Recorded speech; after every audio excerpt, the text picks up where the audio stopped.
Xiaomi has also just introduced the new Redmi K Ultra, a device that will surely catch the attention of gamers, as it generally incorporates very good capabilities in this aspect, and it is likely that it could be launched globally under the Poco brand in the future, but that is not yet confirmed. Let me start telling you about it, because it has a rather unique design.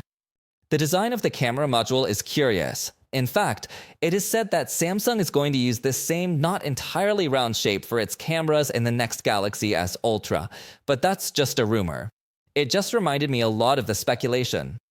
So Xiaomi has decided to incorporate a design with 3 different colors and 2 special editions called Redmi K Ultra Champion Edition. This device incorporates IP as a level of water resistance, and it has a thickness of 8.39mm and a weight of 211 g. The screen is 6.67 inches with OLED technology. In fact, it is said that Xiaomi has developed this screen in collaboration with TCL to achieve maximum optimization. It is a display with a 5K resolution compatible with HDR10+, a 144Hz refresh rate, and a peak brightness of 4000 nits. The processor, as I mentioned, will be very interesting. It is the MediaTek Dimensity 9300 Plus, a processor built using a 4nm process.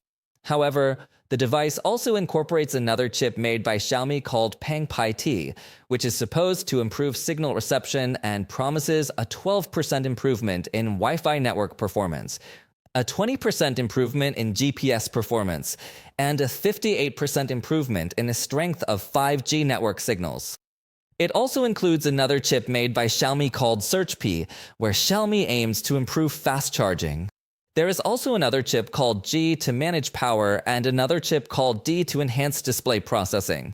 As you can see, Xiaomi is launching many independent chips to avoid overloading the MediaTek Dimensity 9300 Plus, and with this, we could obviously see very good performance. The battery is also quite large, reaching 5,500 mAh, supporting 120 watts charging. There are versions with 12 or 16 gigabytes of RAM and storage options of 256 or 512 gigabytes, and up to 1 terabyte. Regarding the photographic section, there isn't very good news. As I mentioned, these Redmi K series devices usually focus more on performance, which is why they are globally released under the Poco brand.